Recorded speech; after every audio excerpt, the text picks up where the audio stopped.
Every German tank used World War II. This is the story of the steel beasts that defined the battlefields of World War II. These were the machines built in defiance of the world, the humble beginnings from which a legend would grow.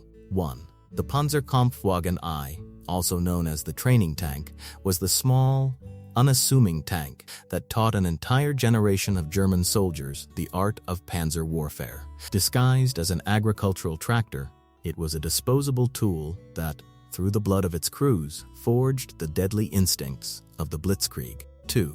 The Panzerkampfwagen II, the stopgap, was the light reconnaissance tank that was forced into the role of a frontline brawler out of sheer necessity. Its reliable chassis became one of the most versatile of the war, a tank that was never meant for the main fight, but held the line with grim determination until its bigger brothers could arrive. 3. The Nahbevorzug, the propaganda tank, was a multi-turreted heavy tank that was more valuable as a propaganda tool than a real weapon of war. Used in the invasion of Norway for shock value, its clumsy, complex design proved to be a tactical dead end. It was a lumbering dinosaur, a relic of a bygone era before it ever truly fought. With their training wheels off, the panzer divisions were ready to be unleashed. 4. The Panzerkampfwagen XXXV and XXXVIII, the Czech connection, were captured Czechoslovakian tanks that were, ironically, superior to Germany's own early designs and proved vital to the early victories of the war.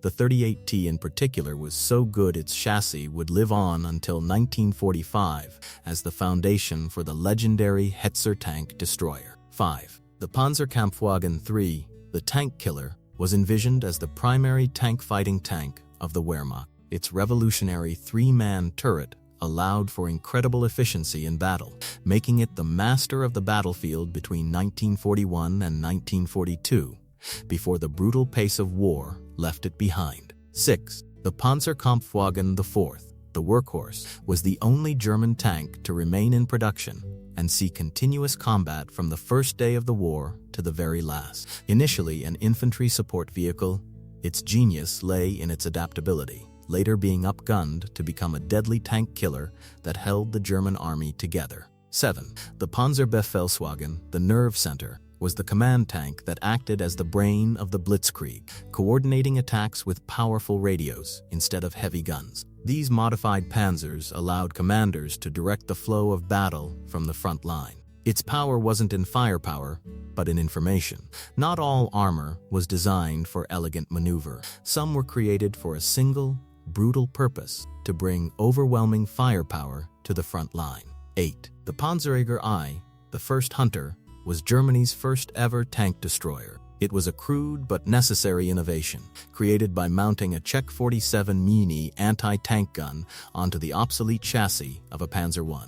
It was a desperate stopgap that set the stage for all the tank destroyers that would follow. 9. The Sturmgeschütz XXX, or StuG XXX, the assault gun, was a turretless tank destroyer and assault gun that became Germany's most produced armored fighting vehicle of the war. By mounting a powerful gun on a Panzer III chassis without a turret, it was cheap, low profile, and a superb ambush predator whose crews claimed more kills than even the Tigers. 10. The Sturmhaubitze 42, or StuG 42, the heavy hitter, was a StuG III redesigned to carry a powerful 105 mm howitzer for devastating infantry support. Where the StuG hunted tanks, the StuG hunted fear itself, clearing the way for the infantry with sheer explosive force that could obliterate fortified positions. 11. The Wespe, or the Wasp, was a light self-propelled howitzer created by mounting a 105 mm gun on the obsolete Panzer II chassis. Produced in large numbers, the Wespe gave German panzer divisions crucial mobile artillery support, a nimble and effective weapon that could keep pace with the tanks and deliver fire wherever it was needed. 12. The Hummel, the Bumblebee, was the bigger, more powerful brother to the Wespe. This vehicle mounted a heavy 150 mini field howitzer on a custom-built chassis using Panzer III and IV parts. The Hummel provided devastating long-range fire support, a powerful fist that could smash enemy concentrations and batteries from afar. 13. The Grill, The Cricket was a self-propelled heavy infantry gun that mounted a 150 mm howitzer onto the chassis of the Czech Panzer XXXVIII. Smaller than the Hummel but packing the same punch, it brought immense firepower to infantry regiments, a walking siege gun for the front lines. 14. The Sturmpanzer IV, nicknamed Brumbar or the Grizzly Bear, was a monstrous assault gun built on a Panzer IV chassis, designed specifically for the brutal, close-quarters fighting of urban combat. Its colossal 150 mm howitzer could gut an entire apartment building, a crude cudgel made for smashing cities into dust. 15. The Sturmtiger, the naval rocket launcher, was a ridiculously powerful assault vehicle designed to demolish entire fortified buildings with a single 380 mm rocket. Built on a Tiger I chassis, it fired a 1-ton, rocket-propelled projectile. Less a piece of artillery and more a mobile demolition charge, it was a weapon of pure, terrifying destruction. In the summer of 1941, the invasion of the Soviet Union brought Panzer shock. The Wehrmacht met superior tanks and was forced into a desperate response. 16. The Martyr series, the improvised killers, was a family of stopgap tank destroyers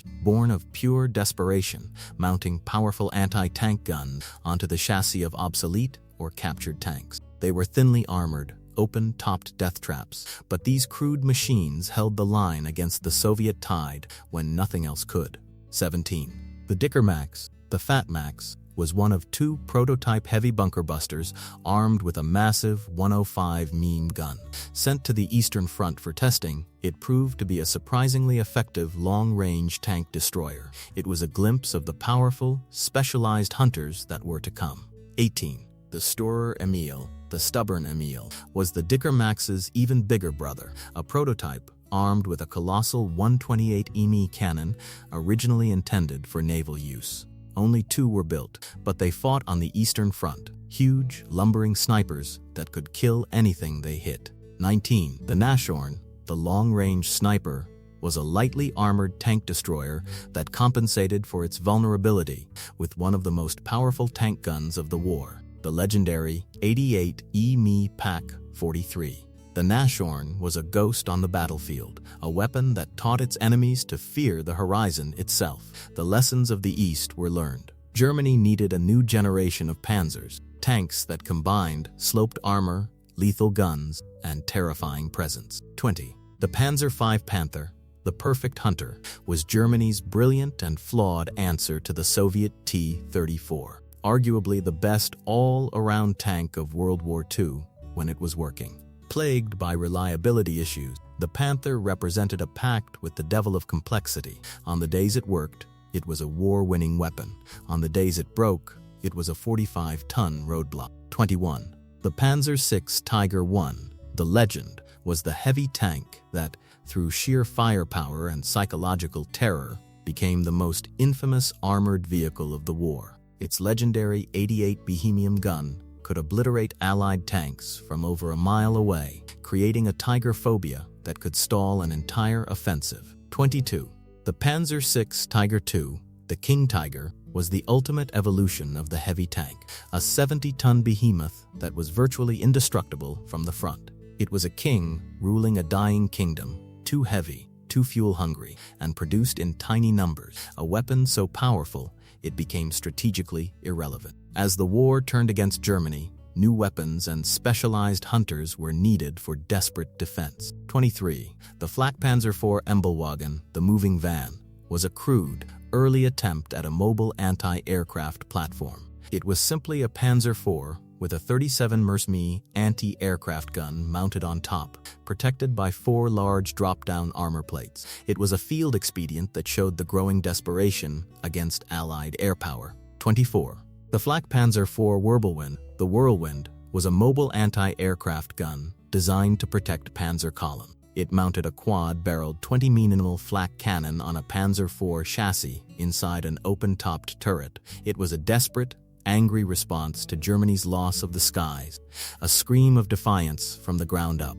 25. The Jagdpanther IV, Guderian's Duck, was a low-profile tank destroyer based on the Panzer IV chassis that excelled in defensive ambush tactics. Its low silhouette made it an exceptionally effective defensive weapon in the hedgerows of Normandy, a steel shell for men whose only job was to hide, kill, and survive. 26. The Jagdpanther XXXVIII Hetzer, the Bader, was a small, cheap, and brilliantly designed light tank destroyer that armed the desperate final armies of the Reich. Its small size made it incredibly easy to hide, turning every pile of rubble into a potential killing ground. The Hetzer was the embodiment of the final German war effort, resourceful, deadly, and desperate. 27. The Jagdpanther, the perfect predator, was widely considered the best tank destroyer of the war, combining the mobility of the Panther chassis with the firepower of the Tiger's 88 mm gun. It was a beautiful, deadly machine that arrived too late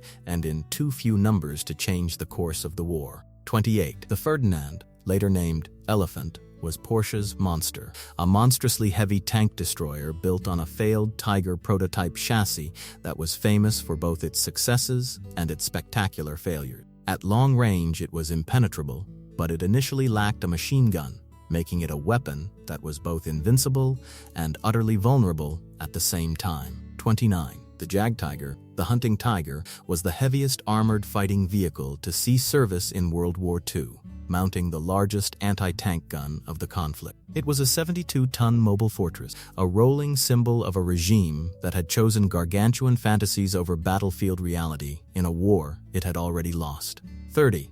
The Panzer VIII Maus, the Maus, was the heaviest fully enclosed armored fighting vehicle ever built, a 188-ton super-heavy tank that was a triumph of engineering and a failure of logic. So heavy it couldn't cross bridges. The Maus wasn't a tank, it was a symptom of a disease, a megalomaniacal obsession with size that ignored reality. Let us know your choice in the comments below and join the debate on the ultimate legacy of the German Panzer.